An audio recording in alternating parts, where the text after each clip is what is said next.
telling me verse for verse because I don't know that yet. But, I just felt drawn to Exodus a few months ago, given kind of the things that were going on in our nation, and which you see a lot of similarities there with, and we could apply it to the national level here. But I would rather apply it to the personal level. Because what we see in Exodus is a very familiar story. Familiar is a hard word to say.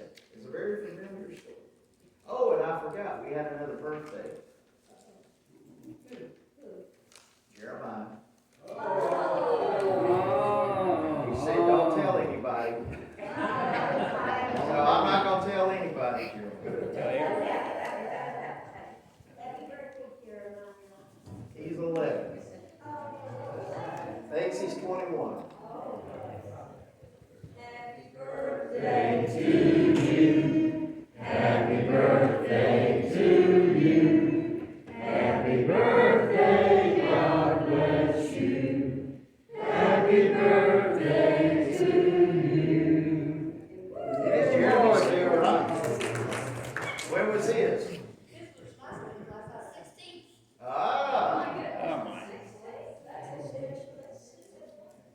So, I just felt like with all this going on, the story of Exodus doesn't just apply to the national level, it applies to the personal level as well. Because it's a story about the people of God being in bondage. Now, do the people of God get in bondage today? Yes, they do. And what we find in the story of Exodus isn't just history. What we find is a pattern. We find a pattern that God's going to repeat throughout the biblical account, that when his people find themselves in dark times, he always sends a Moses. Now, don't think Moses is going to get in a hurry. And that's the part we don't like. We like the idea of, oh God, I'm in a mess. Send that Moses my way. And God says, okay, it'll be 80 years. No, that's not what I wanted. I wanted it like yesterday. God doesn't get in a hurry because whatever he's doing in us, he's also doing something through us. And sometimes on what he wants to accomplish through us takes a little extra time in us. You know, I wish every time I got in a jam, God would just fix it. But he doesn't. And that's the same for most people when they get in bondage. God doesn't just sweep in there and fix it like that. Especially if he's fixed it before they got back in it. Which is something we have to keep in mind too. Just because a person walks in freedom for a while doesn't mean they'll always walk in freedom. Because Paul tells us in Romans, he said, whichever nature you obey, you become its servant. So you're either going to obey the fallen nature of what he would call the flesh, or you're going to obey the nature of the Spirit. Now, lost people don't have that choice. I've heard people try to play off that and say, well, he's talking lost. No, he's not. Lost people follow the flesh. That's it. They don't have the Spirit to follow. That's not an option. But for someone who's in Christ, they have the option of doing what the Spirit within them wants them to do. But do we know a choice is made? And when the Spirit is saying go this way, but the old nature is saying going that way, if they start going that way every time the old nature says let's go this way, the old nature becomes their master again. And that's why we see Christian people who genuinely know the Lord. Now, I'm not talking about Christian in name only, but people who really know the Lord can lead miserable lives. And it's all because they've listened to and obeyed that old nature. And that old nature has done to them what the old nature always does. Put them in bondage. Or use the Exodus terminology, put them in slavery. So today we're going to look at Exodus chapter 2, verses 1 through 10. Now a man of the tribe of Levi married a Levite woman, and she became pregnant and gave birth to a son. when she saw that he was a fine child, and the Amplified Version adds this, and divinely favored. Did you get that? When she saw this child was divinely favored. Do we see that in our kids sometimes? Our grandkids? And maybe we don't even understand it all, other than with their minds, so they have to be divinely favored. But understanding that I can see in this child a destiny.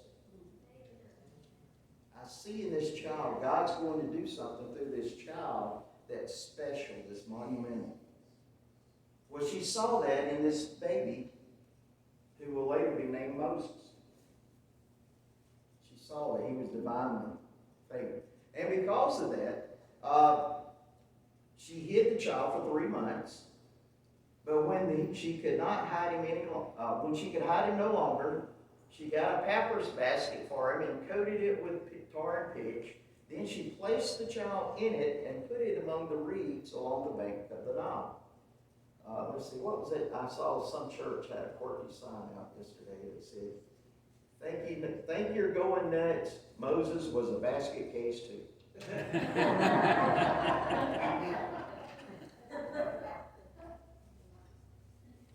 Never know what you'll see on the church sign. So she placed the child in it and put him along the reeds along the bank of the Nile. His sister stood at a distance to see what would happen to him. Then Pharaoh's daughter went down to the Nile to bathe, and her attendants were walking along the riverbank. She saw the basket among the reeds and sent her female slave to get it. She opened it and saw the baby. He was crying, and she felt sorry for him. This is one of the Hebrew babies, she said. Then his sister asked Pharaoh's daughter, shall I go and get one of the Hebrew women to nurse the baby for you? Yes, go, she answered. So the girl went and got the baby's mother. Pharaoh's daughter said to her, take this baby and nurse him for me, and I will pay you. So the woman took the baby and nursed him. When the child grew older, which was around 3, 4, 5, somewhere along in there, she took him to Pharaoh's daughter, and he became her son, and she named him Moses, saying, I drew him out of the water. Now, just look at how God's sovereignty was at work in that story. The mother had done all she could do in taking care of this child.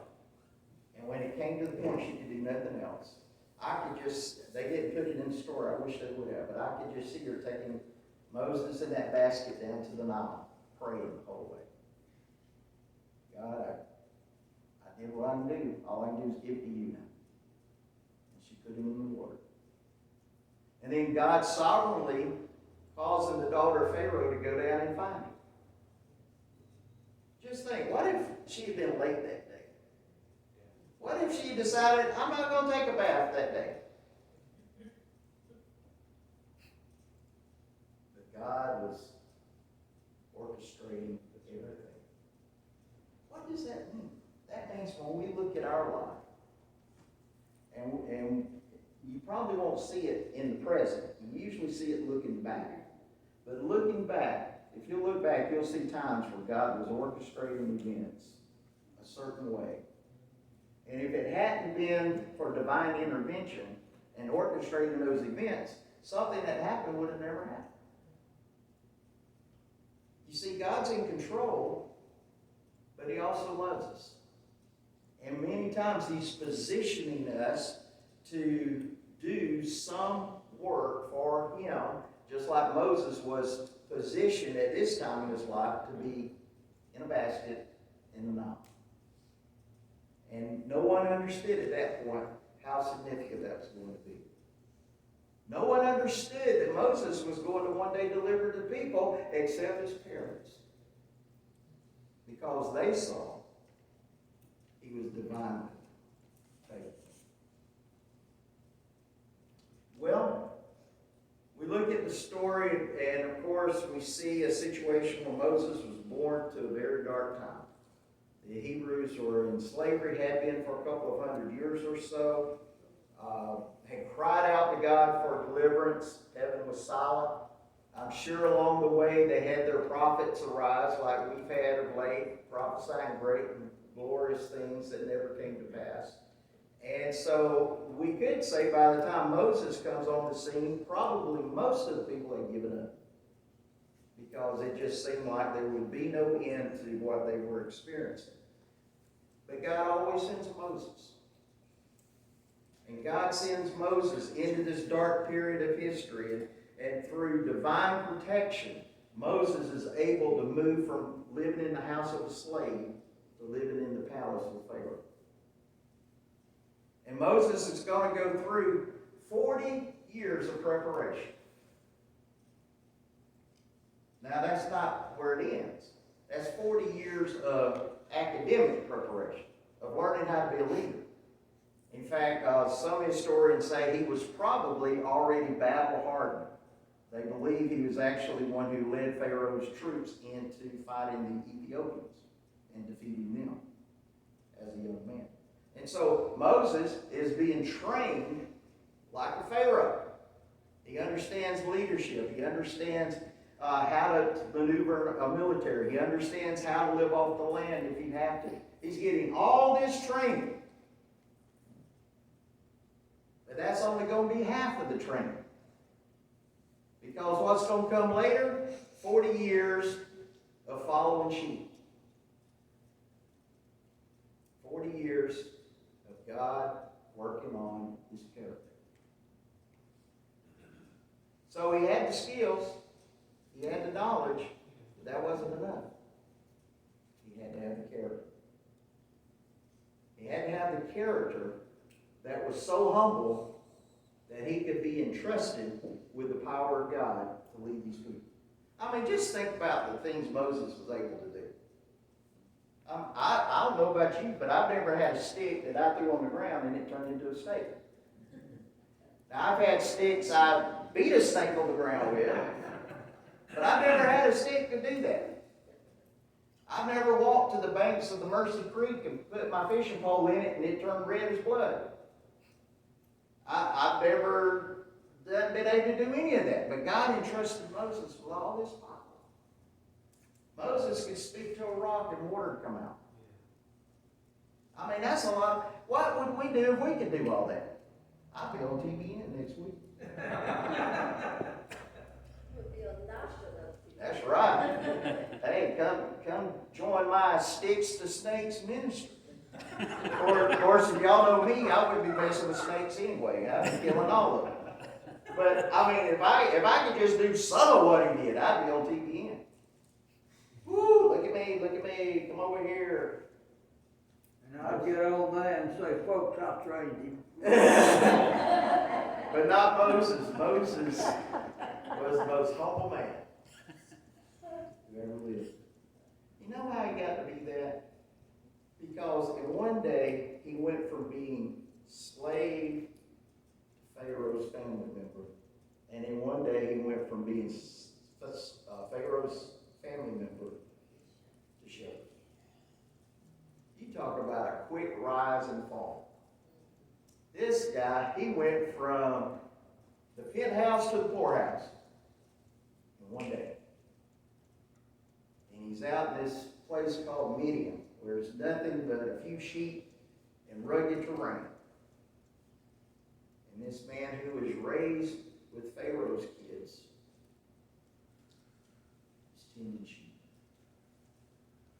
See, I have a feeling when he was a little baby and his mother was taking care of him before he went to live in the palace, his mother was telling him, son, you've been divinely favored. And the prophecy has come down over the centuries. And one day, we will be delivered from this oppression. You, son, are that delivered. See, I believe that she was telling him, she's probably telling him stories of their heritage, telling him about how God had done things on behalf of Abraham, Isaac, and Jacob. So she was filling him full of all this. And you may say, well, why do you even think that? Because I know when he was 40 and he happened to see an Egyptian beating Hebrew slave, he didn't go over there and start beating on the Hebrew slave too. He went and killed the Egyptian. I have a feeling that in that moment, those words of his mother came flooding back. And he probably thought, this may be it. This may be the time I'm going to start the revolution and lead everybody out of here. Little did he know. 40 more years. 80 years to deliverance. Well, we're going to pull it back down to the personal level. We could say a lot national, but I'm not going to do that today. I want to ask us today a couple of things. I have a feeling you're one of two people today. Either you're someone who, like the Hebrews, is in bondage and needs a Moses, or you're someone who's been divinely favored by God to be a Moses for someone else. You're going to be one of those two if you're born again. Now, my hope is that everyone in here is the Moses who's here to help somebody else. I mean, you do realize your being here today is as divinely inspired as Moses appeared on the scene when he did. Amen. Do we get that? You're not here by accident. Yes. Amen. God had to orchestrate a lot of things to get you here. And to get you here at this point in history. Because he has something for you to do now. I was listening to Chuck Swindoll this morning talk about Caleb. Y'all remember Caleb when they were going into the promised land? Caleb said, what? When they were divvying up the land, do you remember what he said? They got to Caleb and his tribe, and Caleb said, wait a minute, whoa. Before you give us anything, do you remember the day we were told we would possess the hill country? Yeah, we remember that. I want it. 85-year-old Caleb. Where's my weapons at? Well, can't you see him getting up, getting stretched out? I'm ready to go, boys. Let's go. Let's go get this thing. He wasn't looking for a rocking chair. He was looking for a sword. He wasn't waiting on his AARP card to get there. He was ready to charge into battle. Because he realized he was not there by accident. And he was divinely favored. And we know that he and his tribe did capture the hill country. You see, God's got something for all of us here today.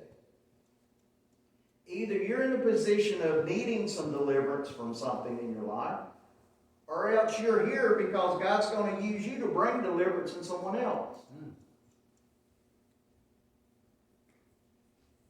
I told you, God's retirement plan is called death. When he's done with you, you get to go home. Until then, you're not in retirement from God's perspective. He's got something for all of us to do. Now, with COVID, it does make things more difficult. You can't just go to someone's house now and visit, stuff like that. You may have to use the phone or whatever it is God tells you to do. But God's got something for everyone in here to do. Well, why then do people sometimes find themselves in bondage? Well, here are some reasons. Number one, and probably the major reason, is it's self-created. It's the way they're living. It's something they're doing that has created the circumstances that they're living in now. That's why God gave us the book of Proverbs, by the way, to help us to avoid that.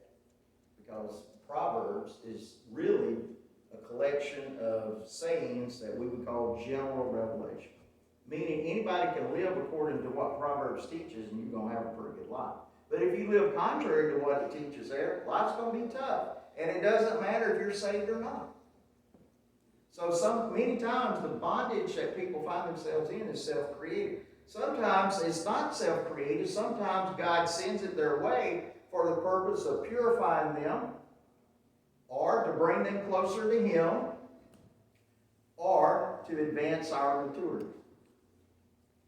So not everything that we go through when we're really struggling or in a dark time is caused by us. Sometimes it's just God sending it our way for a purpose. And when that happens, He'll always have a Moses to speak to our situation. Now, what's the problem when God sends somebody to us to speak to our situation is that many times we'll do like the Hebrews did, and we will reject the deliverer. We will reject what the deliverer has been sent to tell us because we don't like what we hear. I had this conversation with someone the other night, and she was saying, I'm trying to help these folks, but every time I try to say something they don't want to hear, they give me reasons why that won't work and all that other stuff. And I said, yeah, what you're doing is you're swimming in yes butter. She said, what is yes butter? I said, yes butter is when you're trying to help someone and you tell them the truth and they say, yes, but. So when they say yes, but, what they just said is, I reject what you're saying. And that's yes, but. And there's nothing you can do with a person who does that, by the way. Do everything you say, yeah, but. Yeah, but. So that can be a problem when God does send someone our way to help us. And if that's the case, we need to not only repent, but we need to get home. Because sometimes the problem may not necessarily be what they said, but it's our pride. We don't want to hear it. We don't want this person saying things like that. That's because we have reasons why we do this. Mama did it, grandmama did it, so I'm going to do it. Yeah, but it didn't work for them either, and it's not working for you. All right, so I want to set that issue aside. If a person is in need of deliverance, God sends a Moses. The other side is the one where I think most of us are today. And that is, you may have some things in your life that aren't exactly right or straight, but you're not really in what we would call bondage. And yet, God has called you to be a Moses to somebody else. So how do you do it? Well, the first way is through prayer. Pray about it. Second, it may be that you need to give them some instruction. Can I tell you, truth is in short supply these days? And a lot of people think they know it, but they don't. And it may just be God has you to share the truth with them. Number three, you may be involved in doing some counseling, depending on the person and the situation. Four, you may just need to model the truth for them. You know, a lot of what we learn from watching others. And it may be the greatest act of deliverance God can use you to do is to model the way God's called us to live and let others watch that. You know, that's usually the thing that brings people to Christ, by the way. They see something in us they can't explain and they say, I want that. I told you about the entertainer not long ago who I heard say he was an envious agnostic. And that agnostic, of course, if there is God, may not be, doesn't know. It's basically like atheist. But he said, I'm an envious agnostic. And what he meant by that is, I don't believe, but I wish I did. There's a lot of envious agnostics out there. And they want to see that what you're saying works. Because many of them have heard Christian presentations that don't work. Or they hear things that people say and then they look at the person's life and say, I don't see it. It's not there. So why are you telling me this if you can't even live it yourself? Coaching is another way God may use us to bring deliverance, where we actually walk people through the change, that whatever it is that God's doing in their life. And then lastly, serving. But whatever it is, we have to do it with the right attitude. Dwight Moody had this to say about Moses. Moses spent 40 years thinking he was somebody, 40 years learning he was nobody, and 40 years discovering what God can do with a nobody. Now, let's bring it down to where we are before we're going to pray in a minute. I've had times in my life when I was in bondage, in dark places. Not always bondage, but in dark places. And God's always sent someone my way to help me break free. God always sends a Moses. But most of the time, I'm on the other side of the equation, where God wants to use me to help bring deliverance in someone else's life. And like I said, I think that's where most of us are. But are we willing to do it? Now remember, Paul said in Galatians 6, carry each other's burdens, right?